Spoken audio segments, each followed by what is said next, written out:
Tonight on Connecticut's news station, recent fights breaking out at state prisons has sparked debate over a newer law. We'll hear from police unions and advocates about the issue. A South Carolina University student from Connecticut killed after authorities say he entered the wrong home. What we know about the investigation and this student so far. Plus, the tropics heating up. We have Franklin and Idalia, which has prompted hurricane watches on parts of the Florida West Coast. The latest timeline and track for both storms ahead. Now at 10, this is Fox 61, Connecticut's news station. Good evening and thanks for joining us. I'm Carmen Chow. Police unions are calling for legislators to make a change to a newer law after they say a gang fight broke out at Cheshire Correctional Institute on Friday. This is on the heels of two other incidents involving inmates in state prison last week. Fox 61's DeAndrea Turner joins us live at the state capitol with more on what they and local advocates are saying about this. DeAndrea? But Carmen, the union leaders are saying that this law needs to change, while local advocates say that's not the solution.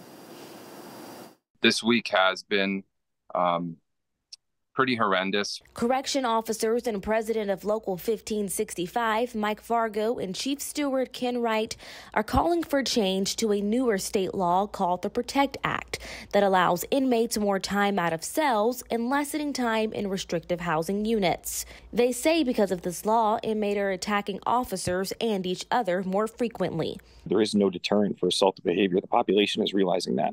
They will openly say, I don't care, I'll do 1 or 2 days and say, come back. It almost encourages the violent behavior of the inmates because there's nothing that we can do to hold them accountable for their actions. This call to action after officials say a gang fight broke out at Corrigan Correctional Institution on Friday. A fight ensued between two people initially. Due to the nature of the unit, additional combatants joined in. At this point, we've identified 10. This fight on the heels of a Cheshire correctional officer being attacked by an inmate on Friday and 2 other officers being stabbed by an inmate at Garner Correctional Institution on Tuesday. Our biggest concern, why we're pushing so hard recently this week, is we're afraid that someone might get killed in these prisons. The law went into effect in 2021. The group called Stop Solitary CT helped draft the legislation.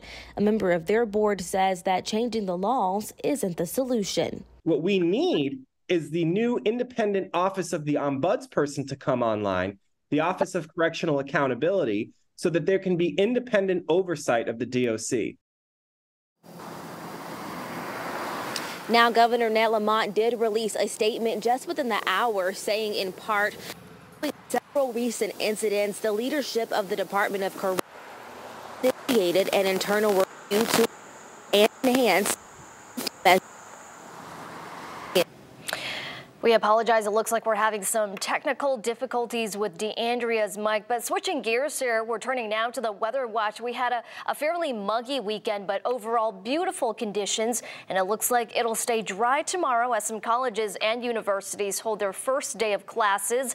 Let's check in with meteorologist Ryan Breton. Hey, Ryan. Hi there, Carmen. Hi, everybody. Kind of an interesting weather day around here today. We had some very slow-moving showers and downpours develop, mostly in eastern Connecticut as expected, but in some places, I heard from our weather watcher in Canterbury, nearly 2 inches of rain out of one of these slow-moving downpours, while other places have seen no rain at all. And we have one more downpour that is slowly making its way through eastern Connecticut. It's pouring around Norwich, Preston, Franklin, over to Sprague and Lisbon as well. And just putting this into motion, you can see how over the last hour, it really has not moved much at all. That downpour will start to die out, but it's very humid out there tonight. Dew points are still in the 60s to even near 70 in a couple of spots. A bit less humid in western Connecticut, but I think with the mugginess in the air, there will be some fog that develops toward tomorrow morning. So plan on some patches of fog, 5, 6, 7 in the morning. Then we'll see a little bit of sun tomorrow. It should be a drier day with just a chance for a sprinkle or a light shower in northwest Connecticut. But with more clouds, high temperatures tomorrow generally staying in the mid to upper 70s. Hurricane Franklin going to head out to sea, send some big waves our way, but a bigger concern is Tropical Storm Idalia. There are already hurricane watches and tropical storm watches for parts of Florida. We'll talk much more about this coming up in just about 10 minutes. Carmen? Ryan, thank you. New tonight in Torrington, police say a woman is facing multiple charges after she allegedly ran another woman over with a car. This happened yesterday, shortly before 1:30 p.m. on Turner Avenue. Police say Sierra Eggeter was told to slow down by multiple people after she was seen speeding down the street. An altercation began between Eggeter and another woman where Eggeter started driving as the woman held onto the passenger door and was dragged with the car, which led to her being run over. The woman is said to be okay. Meanwhile, Eggeter is being held on a $500,000 bond. One person is dead and another is in the hospital after a shooting in Bridgeport. Police responded to the area of Pembroke and Arctic Streets around 2 a.m. today. A 26-year-old was found with critical injuries and later died in the hospital. Police then got information of a second person who had been shot, and that person is expected to recover. Police believe there were multiple shooters involved in this incident. Anyone with information is asked to contact Bridgeport Police. New details tonight. A University of South Carolina student from Madison, Connecticut is dead. Columbia police are investigating after officials say the 20-year-old tried to go into the wrong home overnight. That tragic shooting happening just 2 days after classes started. Fox's Masharia Adams has more. Columbia police say they were called to this home on South Holly Street just before 2 Saturday morning about a burglary. While officers were on the way, that call changed to reports of shots fired. The Richland County coroner confirms 20-year-old Nicholas D'Onofrio, a senior at USC, was found shot to death on the front porch of the home. Officials say D'Onofrio, who was from Connecticut, lived on South Holly Street, but was trying to go into the wrong house. Because I wouldn't wish that on nobody. And I did say, it looks like the college kids are pushed down here. According to a LinkedIn profile under D'Onofrio's name, he had a double major in finance and international business at USC. At this point, it isn't clear if charges will be filed after what happened here early Saturday. Columbia police say they will consult with the Fifth Solicitor's Office as they continue to investigate. Now to New Haven, where police are investigating after they say a man was assaulted by a group of people. It happened yesterday around 4 in the morning. The man told officers he was standing outside of Sam's Mart on Whaley Avenue when multiple people came out of a black truck and began assaulting him. This man ended up with non-life-threatening injuries. Police are now working to identify the people responsible for the assault.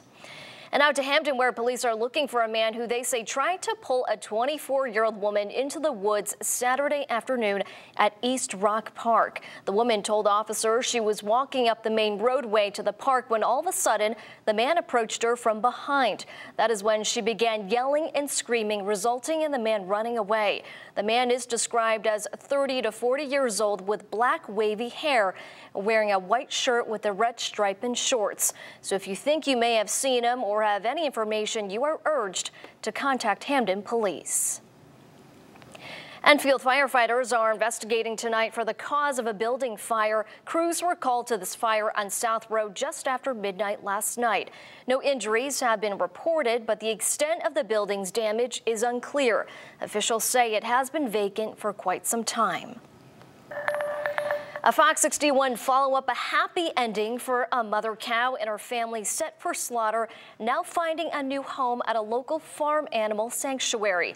Now, last month, we introduced you to Mama Abigail and her calf Mikey. They lived at Hayes Farm in Rocky Hill, but when feed crops flooded there, the owner had to make the tough decision of selling dozens of cows and calves or sending them to slaughter. Nearby neighbor Carol Selwyn heard the news and reached out, hoping to save even just one cow. The farm offered her Abigail and Mikey for purchase, but she had to find a home. After Fox 61 ran Carol's story, a tip led her to Lockett's Meadow Farm in Bethany, which happily accepted the mother and son. All of the rescues and all the sanctuaries are full. And I saw it and I just had a feeling. And every day I answer all these people saying, I'm so sorry, because we feel terrible that we can't take everybody, but 15 acres and that's it. And I saw it and I was like, and I just knew they were supposed to come here. When we did the interview a couple of weeks ago, I did not think I was going to have a happy ending. Like I said, I'd already had like 24 rejections. It also turns out Abigail was pregnant, so Carol ended up saving 3 cows. Lockett's Meadow Farm relies on donations to keep going. You can learn more about how to support the farm on the links page of our website, fox61.com. Today in West Hartford, people of all ages had a car-free morning for the Take to the Streets Block Party on Wheels.